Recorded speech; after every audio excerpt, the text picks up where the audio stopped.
Hi guys, welcome to our channel నువ్వెవరు part 13. దీనికన్నా ముందు మన ఛానల్లో 12 పార్ట్స్ ఉన్నాయి. ఫస్ట్ అవి వెళ్ళి చదివి ఈ పార్ట్ చదవండి. ఇక కథలోకి వెళ్దాం. బయట కారు తలుపు నెమ్మదిగా తెరుచుకుంది. దానిలో నుంచి దిగిన వ్యక్తిని చూసిన క్షణంలో అనన్య గుండె ఒక్కసారిగా ఆగిపోయినట్లయింది.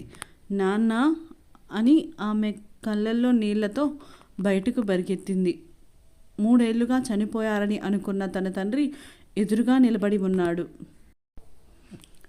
ఆయన అనన్యను గట్టిగా హత్తుకున్నాడు. నన్ను క్షమించు అమ్మా, నీకు దూరంగా ఉండడం నా జీవితంలోనే అతిపెద్ద శిక్ష అని కన్నీళ్లతో అన్నాడు.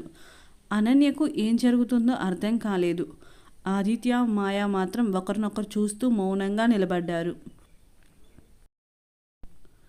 మీరు బ్రతికే ఉంటే ఇన్ని రోజులు ఎక్కడ ఉన్నారు అని అనన్య అడిగింది. ఆయన లోతుగా ఊపిరి పీల్చుకొని, నిన్ను కాపాడడానికే చనిపోయినట్లుగా నటించాను.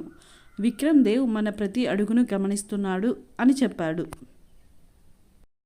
అంతలో ఆయన జేబులో నుంచి ఒక చిన్న తాళం చెవి తీసి అనన్య చేతిలో పెట్టాడు. ఈ తాళం మన పాత ఇంట్లో ఉన్న రహస్య గదికి. అక్కడ నీకు సంబంధించిన అన్ని నిజాలు ఉన్నాయి. కానీ జాగ్రత్త, ఆ గదిలోకి విక్రమ్ దేవ్ కూడా ఇంకా వెళ్ళలేకపోయాడు. అందరూ వెంటనే పాత ఇంటికి బయలుదేరారు. ఇంటి తలుపులు దుమ్ముతో కప్పబడి ఉన్నాయి. అనన్య వణుకుతున్న చేతులతో తాళం తిప్పింది. లోపల నేల కిందకి వెళితే ఒక రహస్య మెట్లు కనిపించాయి. ముగ్గురు నెమ్మదిగా కిందకి దిగడం ప్రారంభించారు. గదిలో చివర ఒక పెద్ద ఇనప లాకర్ కనిపించింది. లాకర్ తెరవగానే అందులో కోట్ల రూపాయల నగదు లేదు, బంగారం లేదు. కేవలం ఒక ఫైల్ మాత్రమే ఉంది. ఆ ఫైల్లో పెద్ద అక్షరాలతో ఇలా రాసి ఉంది: ప్రాజెక్ట్ ఏ, సబ్జెక్ట్ అనన్య. అది చూసిన అనన్య తండ్రి కూడా షాక్ అయ్యాడు. కొనసాగుతుంది. నువ్వెవరు పార్ట్ 14. ఇంకా కథలోకి వెళ్దాం. అనన్య వణుకుతున్న చేతులతో ఆ ఫైల్ను తెరిచింది. మొదటి పేజీలో తన చిన్నప్పటి ఫోటో కనిపించింది. దాని కింద పెద్ద అక్షరాలలో సబ్జెక్ట్ A01 అనన్య అని రాసి ఉంది. ప్రతి పేజీలో ఆమె జీవితానికి సంబంధించిన వివరాలే ఉన్నాయి. ఆమె ఎక్కడ చదివింది, ఎవరిని కలిసింది అన్నీ నమోదు చేశారు. అది చూసి అనన్యకు ఒళ్ళు గగ్గురు పొడిచింది.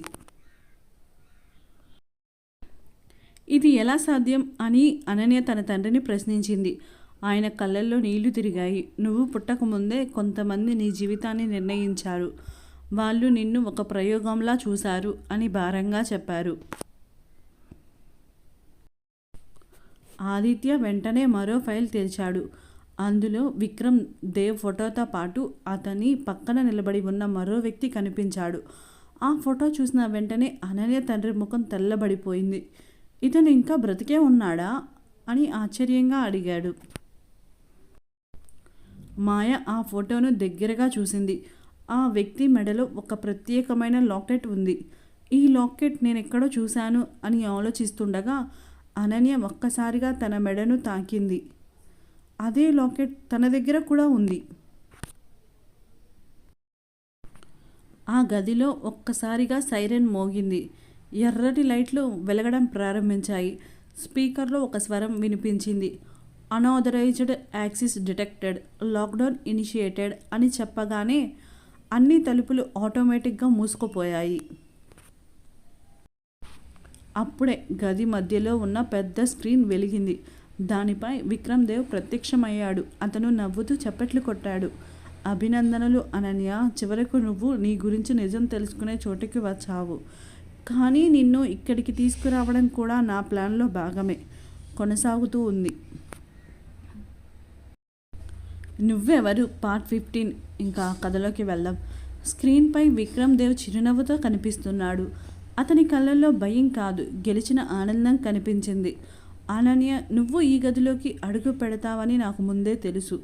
ఈ ఫైల్ కూడా, ఈ రహస్య గది కూడా నిన్ను ఇక్కడికి తీసుకురావడానికి నేను వేసిన ఉచ్చే అని ప్రశాంతంగా చెప్పాడు.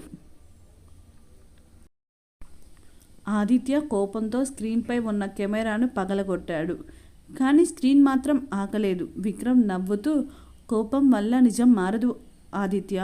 నీకు తెలియని విషయం ఒకటి ఉంది. ఈ ఆటలో నువ్వు కూడా ఒక పావువే అని అన్నాడు. అనన్య తండ్రి ఒక్కసారిగా ముందుకు వచ్చాడు. చాలు విక్రమ్, ఇక ఆ నిజం నేను చెబుతాను అని గట్టిగా అరిచాడు. అనన్య, మాయ, ఆదిత్య ముగ్గురు ఆయన వైపు తిరిగి చూశారు. ఆయన కళ్ళల్లో ఎన్నేళ్లుగా ఉన్న బాధ కనిపించింది. అనన్య, నువ్వు నా కూతురే, కానీ నీ అమ్మ చనిపోయిన తర్వాత నిన్ను ఒక రహస్య సంస్థ వెతుకుతుంది. నీ దగ్గర ఒక విషయం ఉంది, అది నీకే తెలియదు అని చెప్పగానే అనన్య షాక్ అయింది.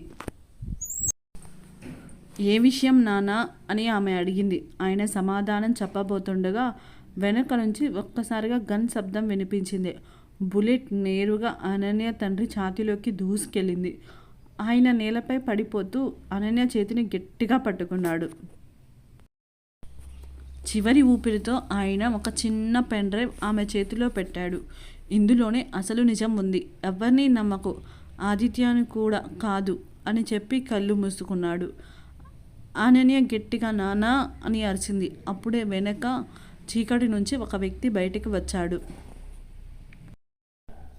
అతని చేతిలో ఇంకా పొగలు కక్కుతున్న తుపాకీ ఉంది. ఆ వ్యక్తి ముఖం కనిపించగానే ఆదిత్య ఒక్కసారిగా షాక్తో నువ్వా అని అరిచాడు. కొనసాగుతుంది. Thank you for reading. Please like చేయండి, షేర్ చేయండి, సబ్స్క్రైబ్ చేయండి. మీకు ఈ స్టోరీ ఎలా అనిపించిందో తప్పకుండా కమెంట్ చేయండి. మళ్ళీ నెక్స్ట్ పార్ట్లో కలుద్దాం.